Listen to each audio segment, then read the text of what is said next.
Je vous remercie. C'est vrai que ça fait à peu près un mois que je suis là. J'ai laissé toutes mes activités au Burkina pour venir m'occuper exclusivement de la réélection du président. C'est ce que j'ai dit quand je suis arrivé ici. Et je suis très content aujourd'hui. Comme beaucoup de nos amis et de nos frères de la coalition, de la réélection du président, après une élection transparente, très suivie sur le plan national et international, et qui, par son organisation, par le degré de mobilisation de toutes les forces politiques et sociales, a montré que le Sénégal est une véritable démocratie. Je pense que la grande leçon que nous avons tirée, c'est que notre démocratie a atteint sa maturité. Il n'est plus question au Sénégal de trafic, de vol, de quoi que ce soit au niveau électoral. C'est très clair maintenant au niveau de cette élection. Et j'en suis même fier en tant que diaspora sénégalaise que notre pays soit une référence nationale, une référence internationale au niveau de la démocratie. Je m'en réjouis, comme tout le monde. Oui, vous savez que j'ai toujours joué un rôle au niveau de notre diaspora parce que quand même je suis un exemple de la diaspora achevée. Moi j'ai quitté le pays depuis 19 ans. Et après le passage dans les grandes écoles françaises, j'ai eu une carrière internationale et j'ai fini par le business, être un chef d'entreprise. Et quand je me suis engagé derrière le président Macky Sall en 2008, ça a fait un tilt au niveau de la diaspora sénégalaise. Parce que, et surtout, je suis originaire d'une région très conservatrice et qui, par réalisme politique, soutient toujours le pouvoir. Et nous étions les premiers à défier un pouvoir assez puissant. Et dans cela, j'ai fait des efforts importants pour mobiliser toute la diaspora sénégalaise autour du président pour que une autre politique soit menée au Sénégal. Vous savez, nous, la diaspora, nous sommes le premier bailleur de fonds du pays. Mais nous étions absents de levier politique. Alors, il était normal qu'il y ait recentrage, que nous, diaspora, qui finançons la plupart des ouvrages socio-économiques dans nos terroirs, nous en tenons des familles, nous investissons beaucoup dans tous les secteurs de l'économie, mais sur le plan politique, nous n'avions aucun mot à dire. Et donc j'ai mené cette grande campagne au niveau de la diaspora sénégalaise, africaine et même européenne, qui a abouti à une grande mobilisation de la diaspora autour du président en 2012. Et bon, c'est vrai que dans les régions européennes, nous avons un peu diminué, mais l'Afrique est restée quand même, la diaspora africaine est restée constante avec le président Macky Sall. Donc on peut dire aujourd'hui que si dans la diaspora, le président Macky Sall a eu un bon score, on peut dire que c'est grâce à Harouna Dia. Non, je ne veux pas grâce à Harouna Dia. J'ai contribué, je suis un militant comme tout le monde. Et vous savez, à des degrés divers, chacun a contribué à la réélection du président. Et moi, je suis venu ici. Et il m'a chargé de rester dans la région du Cap-Vert, dans la banlieue, Dakar, où politiquement nous pensions que c'était plus compliqué. Et bon, j'ai suivi de loin le Burkina, le pays où je dois voter, et le Fouta également. Je suis à peu près, quand même comme d'habitude, j'ai suivi l'ensemble des circonscriptions électorales où politiquement les choses étaient un peu sensibles. Donc, bien que je sois localisé à Dakar et dans la banlieue, j'ai quand même suivi le processus électoral un peu partout.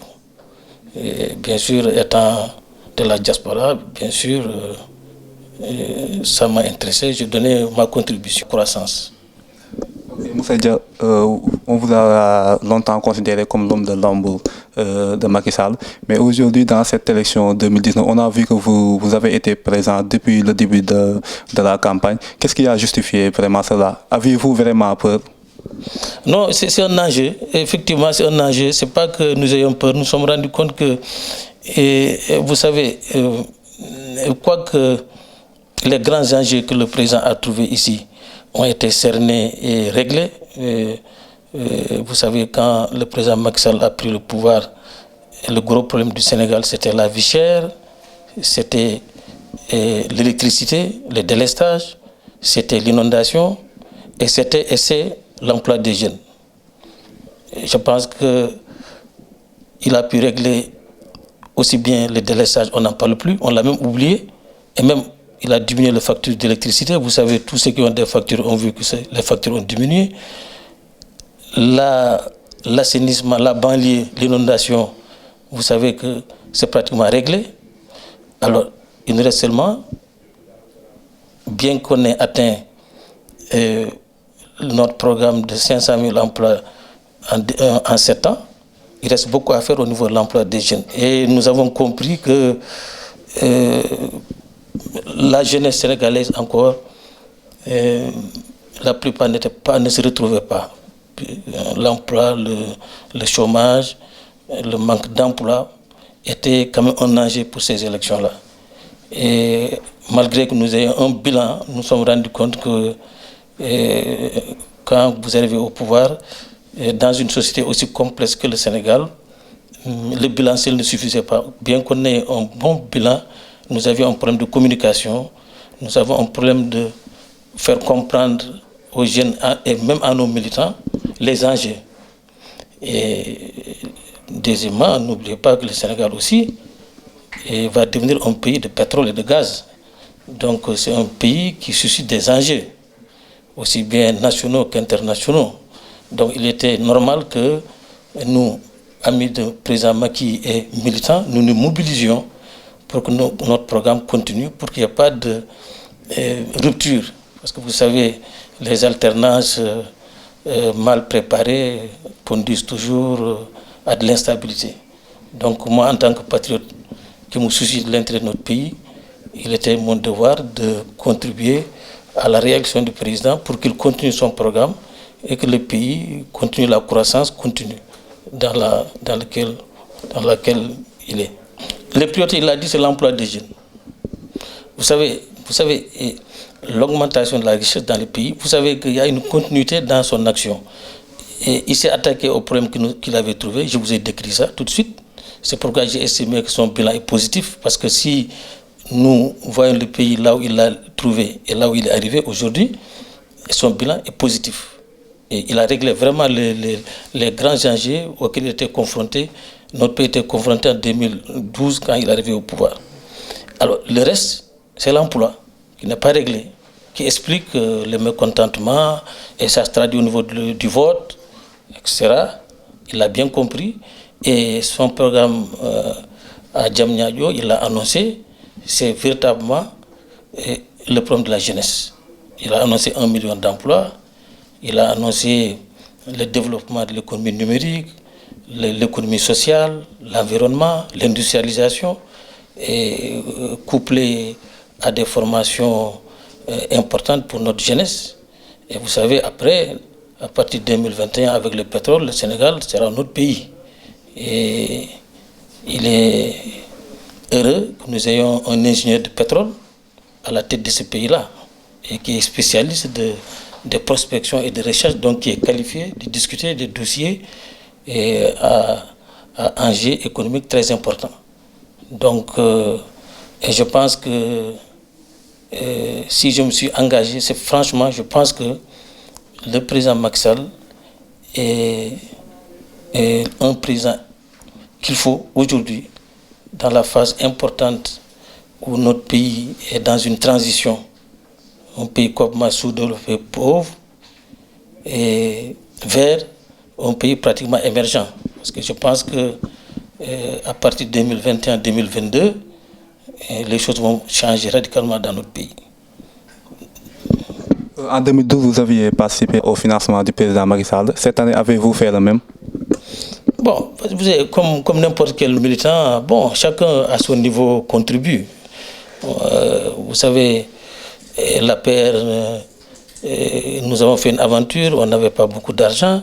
Bon, tout le monde a participé, vous savez, à des degrés divers. Peut-être moi, bon, on pense que étant un homme d'affaires, peut-être que j'ai donné plus qu'un autre, mais je pense que c'est pas ça l'important. L'important est que tout le monde s'est engagé et vous avez vu que nous nous sommes mobilisés et nous avons été, même personne ne nous voyait au deuxième tour.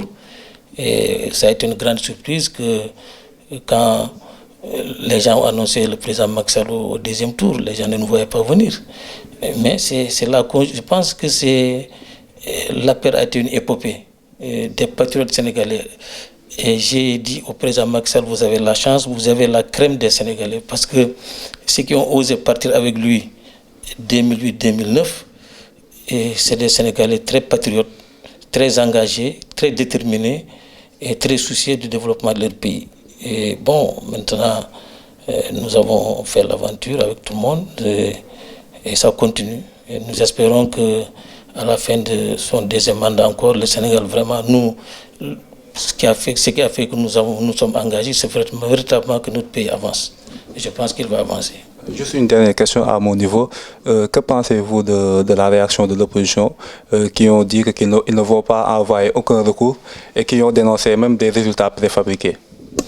Vous savez, dans notre pays, il est impossible de voler une élection.